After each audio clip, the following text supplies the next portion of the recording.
Welcome back to a professional match of StarCraft 2. Now, what I've got for you today is a Terran versus Terran between two players at the tippity top of the skill level. This particular game right here on Jagannatha was on my list of games to cast for quite some time. It was played, I think, about a month or so ago during IEM Katowice. Regardless, after this series was played, a lot of you reached out and mentioned that this particular game right here on Jagannatha in particular is absolutely fantastic. So I'm excited to find out exactly what ends up going down. So spawning here in the bottom left-hand corner of the map, playing with the blue SCVs, we have none other than Maru. Widely considered to be the most dominant Terran player of all time in StarCraft 2. His opponent, likewise also one of the very best from South Korea as well with the red SCVs, he goes by the name of TY. Alrighty, so I made a bit of a list, and judging by the fact that both players are building their barracks inside of the main base, I think we have a little bit of time to talk about this, right? So let's talk about both of these players' accomplishments for just a little bit.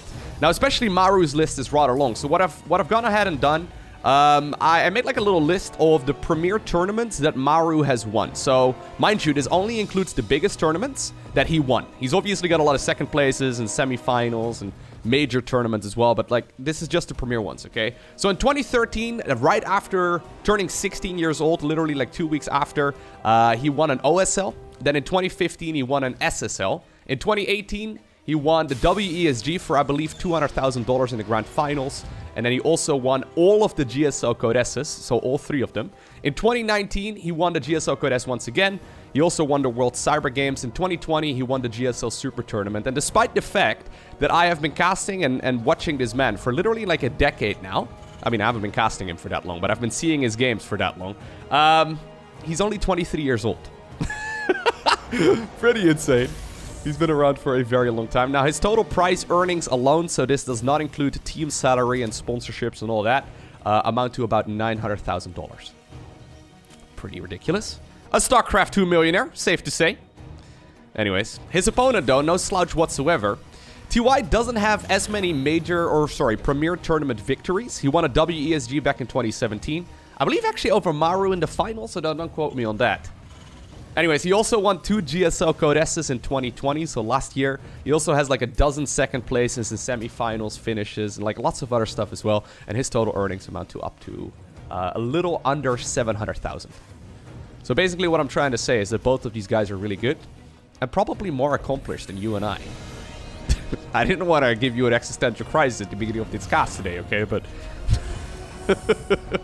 it's just that these guys have been very accomplished when it comes to playing these video games. Alrighty, so let's have a look. Little bit of a build order variety here. Looks like Maru decided to open up with a much faster second gas geyser. So this allows him to go for his tech a little bit quicker, right? He's going to be able to get the structures out a little bit easier and whatnot, but obviously, well, it doesn't really matter all too much. TY has got himself that command center just a bit faster. Maybe he was a little bit concerned because there are 3 Reapers available right now that his opponent was going to get aggressive here. This is one of those builds that's really quite nice and safe. Let's see if these units can get anything done, especially when the command center starts floating on over towards the low ground. Okay, Raven is coming up right now for TY. There are 4 Hellions, soon to be 6. That being said, yeah, those grenades are really scary, right? Ooh, you need that high ground vision. Okay, man, these micro battles at the beginning are very tricky. Terran versus Terran is one of those matchups where I know a lot of people love watching it, myself included, but playing it can be a bit of a disaster. This matchup is not easy at all, because one little mistake in the early game, much like Zerg versus Zerg, for example, it's a little bit more clear in that matchup, maybe. If you take like a big, bailing to the face, it's basically game over right away. The SCVs, though, they pop together right there inside of the command center. Then they, hugged each other for a little bit while repairing each other back up to full health. They stayed alive, though, and this is going to allow, at the very least, Maru now also to safely take his expansion. Now, most importantly, though, it forced a lot of those units to come back home. So it means that TY right now, with a little bit of offense, also defended his own net. Okay. So this seems to be mostly just a preference. Going for the second gas a little bit quicker. I mean, you get the factory out a bit faster, so you can play a little bit safer. Whereas, obviously, you can get your command center out a little bit quicker here TY. I mean, it's not really that big of a deal. We see both of those builds very, very regularly. Alrighty, so Maru already going to go for the 3rd command center. Raven not really achieving all too much. Hellions once again trying to pop in, but now there's a siege tank I think that we have ourselves a, yeah, pretty nice defensive situation here. The Reaper's gonna scout out exactly what's going on. I actually believe the last time I casted a TVT on this particular map was Maru versus Hero Marine. Do I recall that correctly? I think so. If you haven't seen that particular game, I'll go ahead and post a link to it down below in the description of this one. Like, I don't want to spoil it. I really badly want to, but I don't really want to tell you exactly what ends up going down. Let's just say that Maru is very good at defending, right? I feel like if you've seen any Maru games, I actually think that this guy is the best defensive Terran player in the world. He's ridiculously hard to kill, especially in this matchup. So here's the thing, right? In Terran versus Terran, in case you're unfamiliar, siege tanks are very good. They can fire and stuff, right? Which is nice. The problem is, though, that siege tanks are also rather immobile, right? So you need to make sure... this might be good. You need to make sure that you have them at the right place at the right time. For example, if you leave all of your siege tanks over here in the natural, sure, you can defend against this push over here that the red Terran player is going for right now. However, what if they load up all of the medevacs and then send them into the main base? If you have your siege tank over there, I mean, they're going to derp around on the ramp. Basically, what I'm trying to get to is that you need to try and defend the different angles without being forced to reposition all too often. So you got to be very careful with where you're putting those units down. On top of that, siege tanks can shoot away further than they can see, which is a big problem. Because it means that even if you do have them in the right place, you still... Now, this is quite annoying, actually, as well by TY. Already getting 5 SCP kills. Not bad. But even if you do have your siege tanks in the right spot, you still need to either use a scan or get a Viking or a medevac or anything else forward, or obviously a Marine, right? If you can. Anyways, you need to have a unit forward to give that siege tank its maximum range. It's very tricky because... if you have your siege tanks out and you have them in the right place and you have your Vikings out in the right location as well, your siege tanks can shoot away really, really far. However, you're still immobile, so if your opponent decides to start dropping, even like on top of your siege tanks, right? Since siege tanks have a minimum range to fire as well, they can just get picked off very easily. Now, the Ravens apparently decided to go into the main base here. Okay. Another little dynamic that's really critical for Terran versus Terran is that if you do have that air superiority, right? So currently we are at 7 Vikings right here for the player in red versus 4 for Maru. Once TY is satisfied with the amount of Vikings that he has, maybe after the next battle, he can always opt to go into Liberators as well. And Liberators have that anti-ground ability that forces them to unsiege tanks. So it's very complex. And obviously, you know, the bread and butter within all of that as well, or like the butter of the sandwich, is going to be those Marines. They're super critical as well in these scenarios, because obviously if you overcommit to Vikings, then all of a sudden the Marines can once again gun them down very easily, even if there are siege tanks in the back. So it's very complex, like choosing where to position your units and making sure you make the right amount of everything is very, very tricky. Now, Vikings aren't very good when they're landed, but they're still going to be able to take care of a couple units just fine. This is now going to force Maru to stim into the base. Maybe this was a little bit over-eager, to be honest. Yeah, I don't think I like that move all too much. Either way, I hope I'm at the very least giving you a little bit of info as to why this matchup is so complex. That's mostly the mid game that I discussed just now. Oh my god. In the early game, though, Terran players obviously are capable of literally making everything from the Reaper to the Battlecruiser within the first 5 minutes. It's kind of nuts how complex this matchup can actually get. Now, TY is trying to drag Maru into a couple different angles, right? And he's getting quite a bit of damage done here. The problem is that he's also lost all of his Vikings here in the process, and I don't really know if I like that position all too much.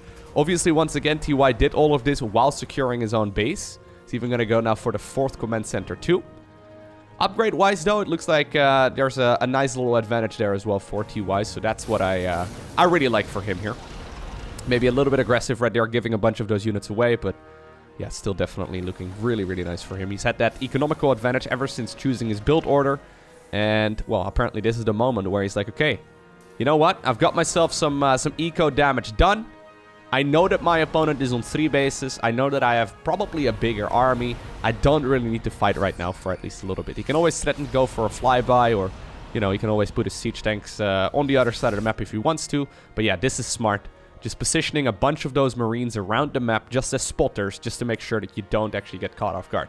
This supply depot over here, by the way, it may seem a little bit awkward, but say, for example, Maru decides to fly in a medevac right here from the right side of the map, or on the right side of the screen, he's always going to have to fly by this depot, and that's going to give him the heads up as well. So already there's a couple missile turrets here to intercept any potential dropships too. Yeah, this matchup is real hard. Not easy whatsoever. Feels very much so like chess. I mean, that analogy has maybe been overdone over the years, but I really feel like it's a good comparison. It's just, yeah, very, very difficult to, like, it's like real-time chess, you know? And you have the fog of war, so you have limited vision. I don't think you could make a version of chess like that. Although I've actually seen chess with, like, a fog of war where you can only see units that are close to, like, or you can only see pieces, rather, that are close to your pieces, I believe. I don't really know exactly how they made it, but it was a little bit complex and a little bit crazy. But that's very much so the way that Terran versus Terran feels. Sensor towers, also absolutely critical. So you see those going down in certain locations on the map. You can see those big circles. This sensor tower over here will give Maru the heads up. Like, you can see the little outline over here. It will give him the heads up whenever... Well, there's a second one right now too. But you can see a little outline over here, and he will get like a little blip on his radar as soon as a unit enters that zone. Okay. One problem, though, is that even though TY like created a nice little advantage for himself, Terran versus Terran is also one of the few matchups in this particular game that's very difficult to close out. So even though TY has been like 20 supply up for quite some time, how are you going to finish it? Like, how are you going to finish it? You're not going to be able to drop a whole lot of units inside of your opponent's base. I mean, you can try and stim up that ramp. I mean, if there's only a couple of tanks, that works. And actually, interference matrices are popping down right now as well. Maru's tanks are disabled. Well, that's one way you can finish it. Okay, there we go. That's really, really nice here for Maru. Or, sorry, for TY. I was going to say, like, this game is not easy to close out. But those moves, I mean, you got to have that killer instinct. If you catch your opponent with only a handful of tanks, I guess it's possible. But it's very difficult to make those calls at the right moment, right? Alright, well, there you go. Is that the caster curse I've heard so much about? You make a certain claim, it's like, oh, it's really difficult to close out. And then literally 2 seconds later, TY gets a massive lead. Still though, my point still stands. It's gonna be hard to push into this.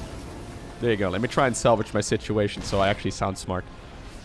A couple Marines inside of the medevac tried to drop on top of that siege tank on the right. Yeah, this is going to be difficult. This is going to be very tricky to break. New command center was already built, but you can imagine here that Maru... Like, how are you going to take this at base right now if you're Maru, right? Is he going to... Okay, I was going to say, if he's going to overstay his welcome, TY that is, this could always be very dangerous too. I love actually what TY is doing as well here. Anticipating that his opponent decides to go for... here's the Liberator, by the way. But anticipating that his opponent decides to go around. Okay, now with the forced unsiege, we do now see Maru pushing back some of this army. At the same time, if you look at the minimap though, you can see that there's a massive army moving on the right side of the map. This is going to be in range of the sensor tower as well for Maru. TY decides to land all of the Vikings. He's brought a couple of siege tanks here as well, which I really like. Siege tanks do outrange planetary fortresses. So yeah, this is going to be another base that's going to be in quite a bit of trouble.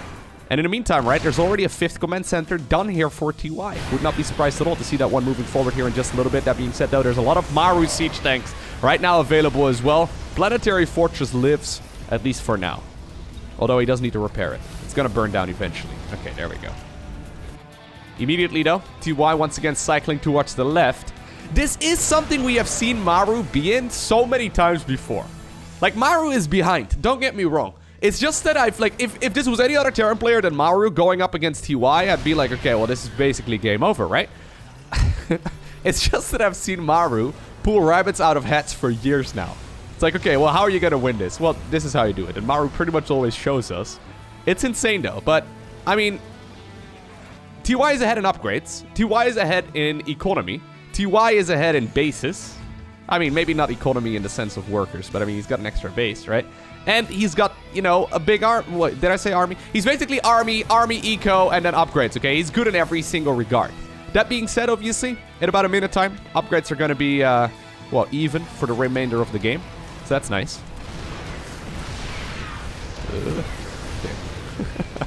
An eye for an eye over here. Oh, medevac drop.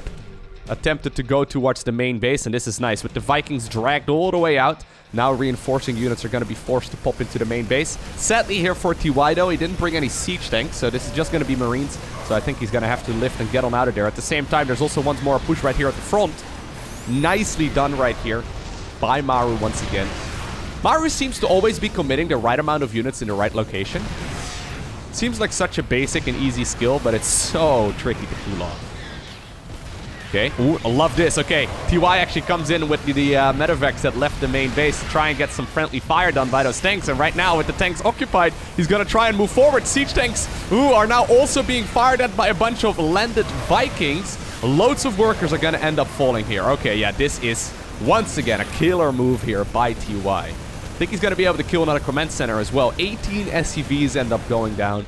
5th command center is done, right? It's in a planetary fortress as well, or it's built a planetary fortress, but what exactly is that gonna get done? Okay, a couple more tanks here get caught as well. Oh my god. Yeah, this is looking from bad to worse right now for Maru. In the meantime, top left has been acquired. 2 additional command centers are coming up as well here for TY. Okay. Don't count them out, guys. I know some of you have probably already hovered over the video just to see what the video duration is. It's like, okay, is there still a chance for Maru to come back? I'm assuming, right? And maybe this is also the downside of me always asking if people have games they recommend. But I'm assuming at the very least that this is not just going to be a one-sided victory for TY. Because so far, I mean, this has looked very dominant. Okay, once again. Ooh. Well, maybe he's overstaying his welcome right now just a little bit, though. I mean, the siege tanks aren't helping out at this point for the player in blue. Yeah, okay. I think it's still fine. My god, so much carnage. Okay.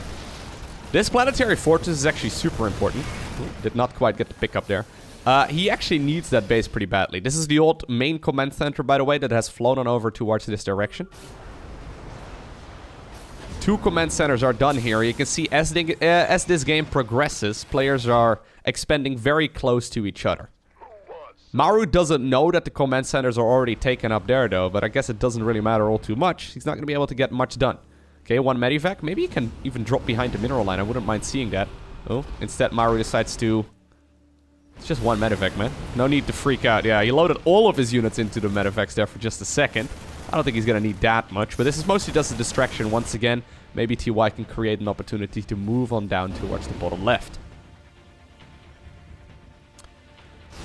What's the Raven counts at? Okay, so Raven counts are pretty even here. Ravens can definitely turn the tide of battle with those interference matrices. Now, I love that siege tank on the high ground. Yeah, that's a fantastic position right here for TY. Decides to stem forward right now as well. He's smelling blood in the water. He wants to try and kill this command center. And I think, indeed, that's going to be another one of those bases gone. Nicely done here. Maru, though, is still sitting at 97 army supply. Yeah, and this is the first time, it feels like since the beginning of the game, that he's finally decided to go for a bit of a march. All of the units apparently actually from TY have been loaded into a medivac, so he's now inside of his opponent's main base. Already though, a siege tank was waiting for this exact move. Reinforcing units are going to be available here too. Looks like there was a siege tank there on the high ground, maybe gunning down some of this too. Maru actually took an anti-armor missile there too to face this siege tank over here. It's not gonna live. Yeah, no, it's not gonna live. It just barely will get picked off. Reinforcing Terran units though for Maru are popping out. He went for a bit of an adventure. He wanted to try and get something done here, but it didn't quite happen yet. Additional CCs here being built as well over at the 3rd base. We are going to be at, well, a very small amount of eco here for the player in blue versus loads of eco for the player in red. Okay, once again, interference matrices are being thrown around and anti-armor missiles are coming down on as many units as possible as well. TY's like, why won't you just die? Every other Terran player I play against at this point is dead. Why are you still here? Look at this. Maru actually pulled the boys from the mineral line as well. He's like, well, I've got no bases to mine. May as well bring them to the battle. And all of a sudden, actually, he's capitalizing on this. No way. No way. Don't tell me he does this again. No way. Wait, hold up. So we are now at 7 command centers here for our player in red, plus a couple more building. Whereas there's literally only freaking 3 here for Maru. Actually insane. Yeah, that's going to be 9 CCs. Math in a video, boys. I did it. Still, though, breaking through this planetary fortress is not going to be easy. Interference Matrix is once again used as well. Apparently Maru, though, still decides to stim forward. Can he pick up a couple of those tanks? He will be able to pick up 2 of them. The third one actually also has been Interference Matrix. Big anti-armor missile goes down there. Okay, so that's nice by TY. Oh my god. This army actually for Maru is looking massive. He's actually somehow, some way... Well, you can see it right there at the bottom section of the screen for just a little bit. He's ahead in the army supply count. Right now he's leading by like 15 supply. Oh my god, okay. He decides to leave that planetary fortress. I think he's realized as well that he needs to win within the next couple of minutes if he wants to have a chance at winning this particular game. So going for the throat right now makes a lot more sense. If you have one final kick left in you, may as well go for the neck, right? I mean, I feel like that's probably your best bet. Maybe you can get lucky. Maru still has a scary amount of siege tanks. 10 tanks versus 0! 0! What in the world? He's got no tanks. TY is not... What? Where'd they all go? He hasn't really been building that many of them, I suppose. I mean, he does have that double siege tank production, but right now, Maru is overwhelming the natural expansion here of TY. There are a lot of Ravens available, so Interference Matrix, once again, will be able to shut down some of those siege tanks. Liberator over here will get picked up as well. Maru! What in the world? No way. Alright, TY did lift a couple units out of his old main base. Maybe he's trying to set up a bit of a surround. Loads of SCVs are going down. Look at the mini-map as well. Like, Maru has literally just set his rally point towards the other side of the map. He's like, okay, new units, go here. Okay, I like this quite a bit, though, by TY. Yeah, picking up reinforcing units, very critical. Maybe he got a little bit over-eager spending that much money on command centers, right? I mean, sure, you had that eco advantage, and sure, it's nice to have, but... It's gonna be very difficult to actually break through this position right now. Maru is one freaking beast, man. Even if he loses this game, it's still ridiculous. If I was TY right now, I would get so nervous. So look at this planetary. It's gone. Well, I mean, you can't look at it anymore because it's dead. I like this as well. He picked up the 3 medevac drops too. Okay. Planetary fortress in the top left. Maru, I mean, it's springtime, man. Yeah, a little bit of spring cleaning, why not? Get those bases gone. Everything that's red, get rid of it. Look at this. Another planetary gone. I think that this base over here may very well get picked off as well. TY has not really defended this in a while because he's been trying to rebuild his army. He still does not have a whole lot of tanks, though. I'm actually a little bit concerned about the siege tank count. Lots of SCVs end up going down here. Maru, you monster. Actually ridiculous. Don't get me wrong though, TY still has a lot of potential in this game, but he's making it so much harder on himself, mostly because of Maru's phenomenal gameplay. Okay, well here we go. TY is gonna continue pushing forward. Yeah, okay. He's now catching a lot of his army. So much Raven energy as well. He's gonna be able to shut down all of those siege tanks. He's like, yeah, I don't have a whole lot of tanks, but I don't need them. I've got Ravens. I can just disable my opponent's units instead, and all of a sudden, a lot of that blue supply is gone. Still though, Maru has been reinforcing this for a little while already. He's got a couple of tanks over here. He's got some of his own Ravens too. 32 SCVs ended up going down here, by the way. What's going on here? Okay. Alright, sure. Still though, while that's happening, yeah. Maru is now going to be forced to lift up. Those, oh my god, those Marines are taking so much damage. Once again, an interference matrix is being utilized. Siege tanks maybe on the high ground. Yeah, I think you need to siege those up, Maru. In the meantime, by the way, while this is all going on, TY has indeed expanded towards the right side of the map. I think that this siege tank is probably not going to live to tell this tale either, so indeed that one will be picked off. There's not really a whole lot of mining here happening anymore for Maru. He's probably going to end up losing another command center here. Nice moves here by TY. He's kept his cool somehow, some way, man. He looked at that. I think a lot of people would try to headbutt with that main army of Maru much before he actually should have. Here we go, though. I think this may very well be the final stand here of Maru. He needs to try and push this army back. Okay. All right. He's doing so. That said, Medivacs. Ooh, a little bit indecisive there. He decides to go to the main base. I mean, this is still where the production of Maru is at, so that's going to be nice. Reinforcing units, though, at that point are going to be forced to deal with all of those units in blue. Is there going to be enough right now for TY to kill all of this? I think there will be, and indeed, GG is called. TY obtains the victory. But that was so much closer than it was supposed to be. If at any point as TY during this particular game, right, you sit back and you're like, you know what? I've got like 7 bases. He has like 3. Let me just like sit back and chill for a little bit. Maru is lethal. Anyways, I hope you enjoyed watching today's video. If you did, hit that like button down below. If you didn't, feel free to hit that dislike button. Today, I want to give a special shout out to the Patreon supporters. Thanks very much for your generosity. But for now, thanks for watching. Have an awesome day. Don't forget to smile. And I'll see you once again in the next one.